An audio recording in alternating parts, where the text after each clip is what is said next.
Alright, guys, it is time for Revelation chapter 12. We're going to take a look at the woman and the dragon. We hear the following. And a great sign appeared in heaven, a woman, clothed with the sun, with the moon under her feet, and on her head was a crown of 12 stars. She was pregnant, and was crying out in birth pains and the agony of giving birth. And another sign appeared in the heavens. Behold, a great red dragon, with 7 heads and 10 horns, and on his head 7 diadems. His tail swept down a third of the stars of heaven and cast them into the earth.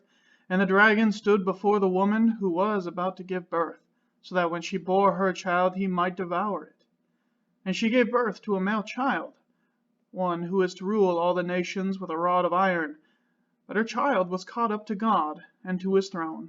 And the woman fled into the wilderness, where she has a place prepared by God, in which she is to be nourished for 1,260 days. Now, a war arose in heaven, Michael and his angels fighting against the dragon, and the dragon and his angels fought back. But he was defeated, and there was no longer any place for them in heaven. And the great dragon was thrown down, that ancient serpent who is called the devil and Satan, the deceiver of the whole world. He was thrown down to the earth, and his angels were thrown down with him. And I heard a loud voice in heaven saying, Now the salvation and the power and the kingdom of our God and the authority of his Christ have come. For the accuser of our brothers has been thrown down, who accuses them both day and night before our God. And they have conquered him by the blood of the Lamb and by the word of their testimony, for they loved not their lives even unto death. Therefore rejoice, O heavens, and you who dwell in them. But woe to you, O earth and sea, for the devil has come down to you in great wrath, because he knows that his time is short. And when the dragon saw that he had been thrown down to the earth, he pursued the woman who had given birth to the male child. But the woman was given the 2 wings of a great eagle, so that she might fly from the serpent into the wilderness, to a place where she is to be nourished for a time and times and half a time. The serpent poured water like a river out of his mouth after the woman, to sweep her away with a flood. But the earth came to the help of the woman, and the earth opened its mouth and swallowed the river that the dragon had poured from its mouth. Then the dragon became furious with the woman, and went off to make war on the rest of her offspring, on those who keep the commandments of God and hold to the testimony of Jesus. And he stood on the sand of the sea. So Revelation chapter 12. And we see here a woman. Right? This woman is being opposed by a great dragon. Right? But this woman is a typology we see of Mary. She represents the church who longs for Christ to be born so that he might save us. The church who is carrying out the Christ's work here on earth. So this woman is a representation of Mary, right? Who is also representing the church. The text says that she's clothed with the sun and has the moon under her feet. The fact that she's clothed shows that she's not God, but instead is in his presence. She's covered by him. Right? She is not light, but she's clothed with or protected by the light. Again, we see the sun and the moon, right? She is clothed with the sun, has the moon under her feet, right? The sun indicates glory, the moon represents dominion and authority, because it's underneath her feet, right? She has authority, she has control over them. And the text tells us that she has a crown of 12 stars. Right? Remember, the crowns are worn by kings, right?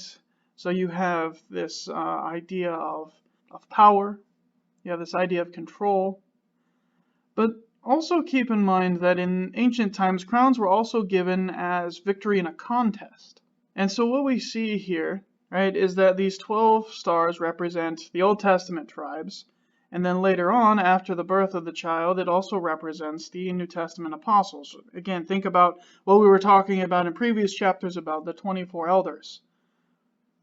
Again, too, the majesty of this crown also really suggests that this woman is the crown jewel of God, or his prized possession.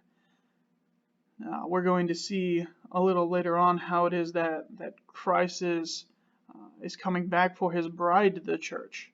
And this woman, being that representation of the church, is that very bride.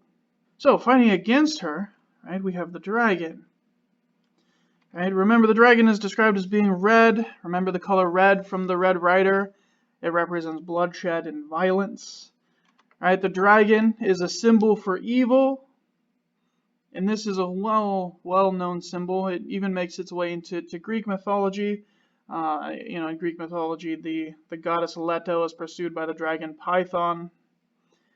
Interestingly enough, some of this Greek mythology also makes its appearance here, because Leto is the goddess who gives birth to Apollo, who ends up slaying the dragon Python. But there's a little bit of a parallel there that I think bears mentioning as being interesting. In addition, right, the dragon has 7 heads. Again, remember 7 being that number of God, that perfect, complete number. Right, the dragon is going to attempt to convince the earth that he has that true power. Right, 10 horns, remember 10 being another significant number, right, standing for all of. So he has all of this earthly power, or this supreme earthly power. He has 7 diadems. Remember, diadems are not crowns, but they are worn by princes and princesses, right? They are in the possession of those who have royalty, who have power. So it suggests again, this dragon has power, but his power is limited. He's not the supreme ruler. Notice too that as his tail sweeps down, he sweeps down 1/3 of the stars of heaven. Again, remember the stars we saw all the way back at the beginning of Revelation. They're a symbol for the angels. So 1/3 of the angels fell. It's a significant number. And notice what the dragon does, right? He seeks to destroy the child. He seeks to destroy Christ. But he fails to end Christ's mission, but instead the church flees to the wilderness and is protected, almost like the children of Israel, until Christ's return.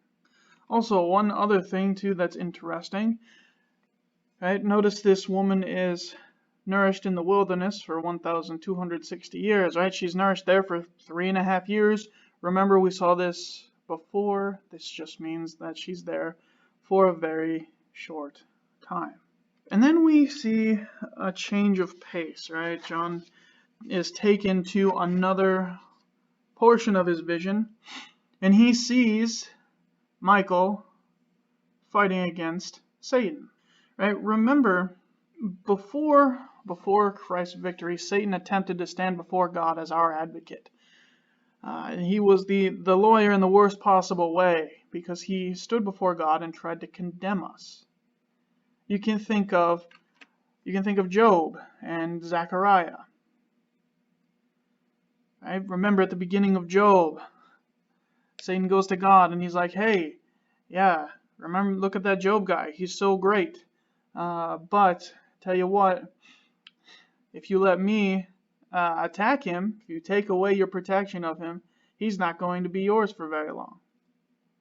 Right? And Job goes through his whole trial therein, right? But now with Christ's ascension, that power is broken, and Christ, our true advocate, now takes his throne, casting out Satan because of his death and resurrection.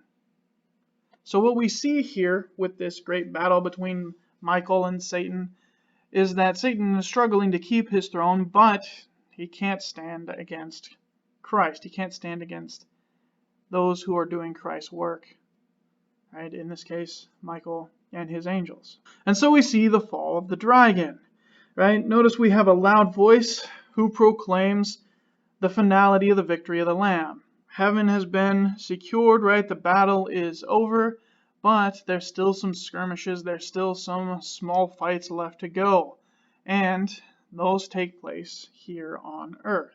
So the destruction, the attack of the earth is at hand.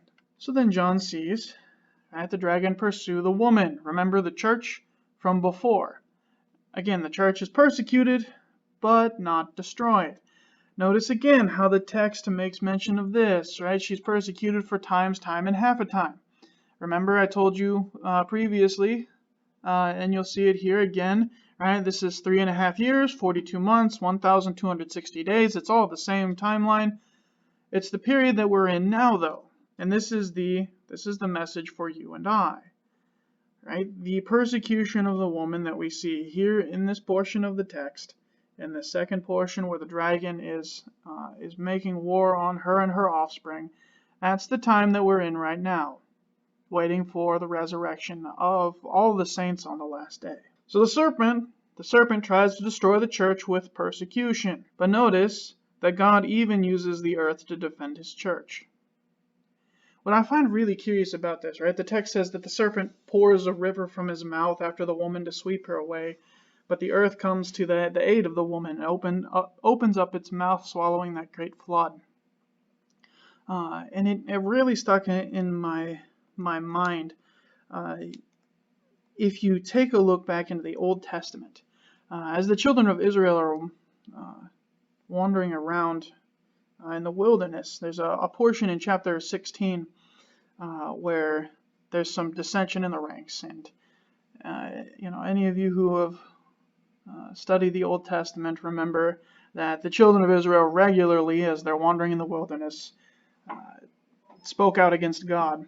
But this one particular time, there was a guy by the name of Korah who stands up against Moses and tries to lead the people astray. And what ends up happening is that God has Korah and all of his followers excluded from the camp, and he ends up opening the earth, and they were never seen again. And I think that's really poignant, really important to keep in mind as we take a look at this section of text here, because the greatest threat of the dragon is still to come. I told you we're in this period that we see here in the text right now, and as Satan realizes he can't destroy the church specifically, now he's targeting specific people and instances, and we're going to see in the next chapter he's going to raise some helpers to help him do this. Right? The thing that this text is warning against is apostasy. Right? Don't have a lukewarm faith. Don't fall away from the faith. Be strong in your faith. Be active in your faith, and be watchful for the things that attack the faith. That's what this text is telling you. That's what God is telling you. Stay awake. Stay in his word. Watch out, because you never know when Satan's going to come.